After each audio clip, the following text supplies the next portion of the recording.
오늘은 조선의 농촌사회 사업가들에 대해서 알아보기로 하겠습니다. 우리나라 역사를 보면은 국민의 대다수를 차지했던 농업인들이 풍요롭게 살았던 시기가 거의 없었습니다. 이상기후와 병충해 등으로 인한 흉년 또는 전쟁, 밀란, 과중한 세금, 지방 토호들의 착취, 양반 지주들의 높은 소작료율 등으로 대부분의 농민들은 굶주림으로 지내곤 하였습니다. 가난은 국가가 구제하지 못한다는 말이 있듯이 대기근이 발생하면 수많은 농민들이 굶어 죽었습니다. 조선시대에 가난한 이웃들을 위해 많은 재산을 기부하여 이웃들의 배고픔을 조금이나마 덜어주려 했던 따뜻한 마음을 가진 사회사업가들이 있었습니다. 6대에 걸쳐 꾸준히 이웃사랑을 실천해온 경주 최부잣집은 가장 존경받는 부자였습니다. 경주 최씨는 경북 경주를 본관으로 하는 성씨로 중시조는 최치원입니다. 18세기 말부터 경주 교동에 살면서 이양농법의 적극적인 도입과 소작료의 인하에 따른 선순환으로 부를 쌓은 가문입니다. 최부잣집 자손들은 자신을 지키기 위한 계명 6가지, 유견이라고 하죠. 6가지와 가문이 지켜야 할 6가지 가훈, 육훈을 체득하고 노블레스 오블리제를 실천하였습니다. 먼저 최씨 가문의 일원으로 지켜야 할 육훈을 보면, 첫째, 과거를 보면 진사 이상의 벼슬을 하지 말라. 이를 통해 권력과 재산을 함께 가지면 망한다는 사실을 직시하도록 하였습니다. 둘째, 재물은 만석 이상을 가지지 않는다. 그 이상의 재물은 소작인에게 되돌려주고 소작료율은 50% 이하로 하였습니다. 셋째, 과객은 후하게 대접하라. 최씨 가문의 소작료는 1년에 3,000석이었는데 1,000석은 가용으로 쓰고 나머지 2,000석은 손님 접대와 빈민 구제를 위해 사용하였습니다. 넷째, 흉년에는 남의 논밭을 사지 말라. 남의 약점을 이용해 재산을 늘리면 원한을 산다고 후손들에게 신신당부하였습니다. 다섯째, 며느리들은 근검 전략해야 한다. 최씨 가문의 며느리들은 혼인 후 3년간은 무명 배옷만 입혀 검소한 생활을 몸에 익히도록 하였습니다. 여섯째, 사방백리에 굶주리는 사람이 없도록 하라. 경주에서 사방백리면은 동쪽으로는 간포읍, 서쪽으로는 영천읍, 남쪽으로는 울산시, 북쪽으로는 포항시입니다. 전체 경상북도의 3분의 1 내지 4분의 1을 차지하는 큰 면적의 땅이었습니다. 이외에도 시장 파장 때 싸게 파는 상인에게 물건값을 제대로 지불하라는 가훈도 있었습니다. 최부잣집의 대대로 내려오는 유견은 가문의 가정교육 지침이자 수신 철학이었습니다. 첫째, 자처초연, 스스로 초연하게 지낸다. 둘째, 대인애연, 남에게 온화하게 대한다. 셋째, 무사징연, 일이 없을 때에는 맑게 지낸다. 넷째, 유사가면, 유사시에는 용감하게 대처한다.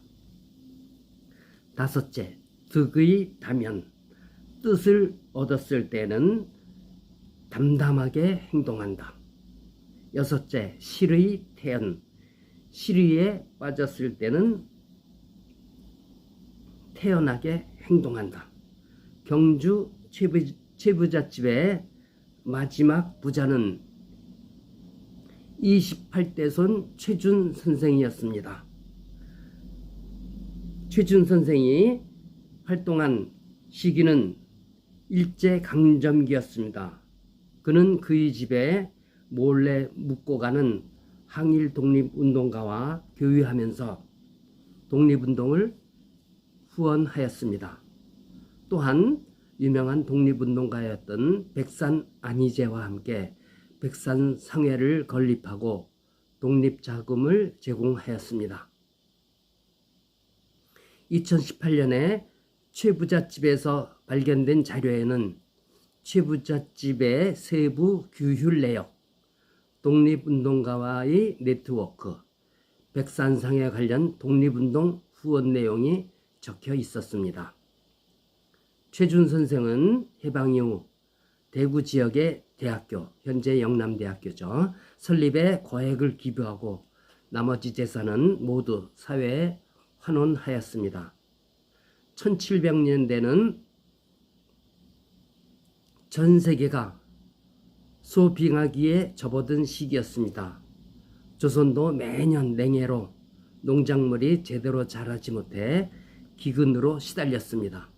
특히 제주도는 화산 토지대로 벼농사를 지을 수 없어 기근이 더욱 심했습니다. 제주도를 귀화해서 살린 사회사업가는 여성 거부인 김만덕이었습니다. 김만덕은 1739년 가난한 집안에서 태어났습니다. 12살에 부모를 잃고 관기가 되었습니다. 23살에 기생신분에서 벗어나 양인이 되고 객주가 되었습니다. 객주를 차렸습니다.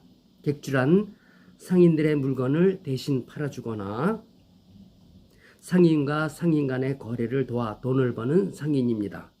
김만덕은 객주 사업 이외에도 여관과 식당, 특산물 거래 등으로 큰 부자가 되었습니다. 조선 최초의 여성 CEO였습니다.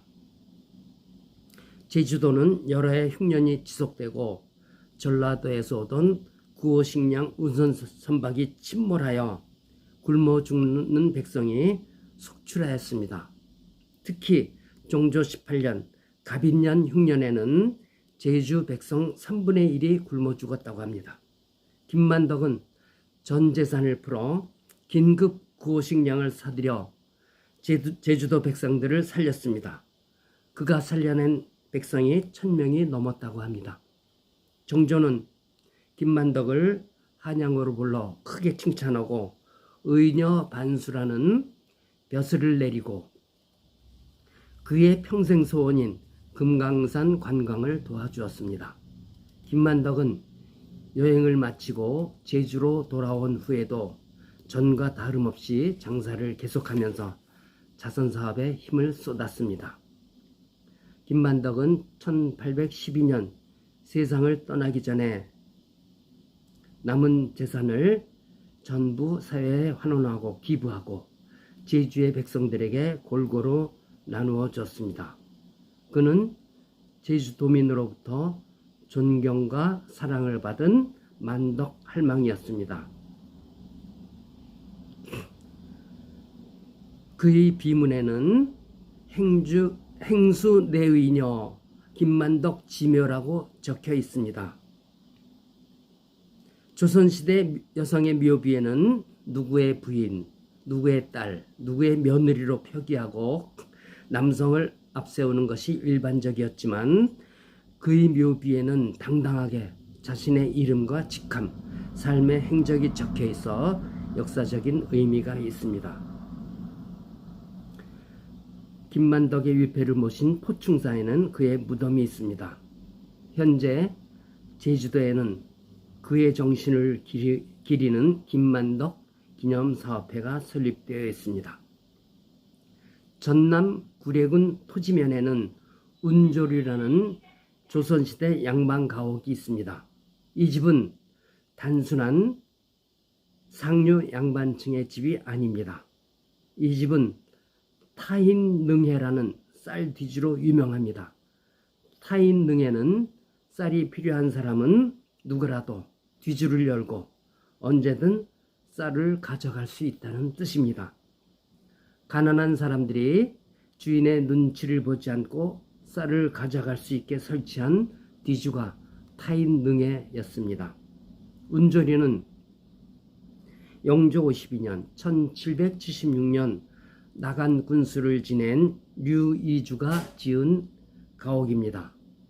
그는 1년 소출의 약 20%인 36가마니, 한 달에 3가마니를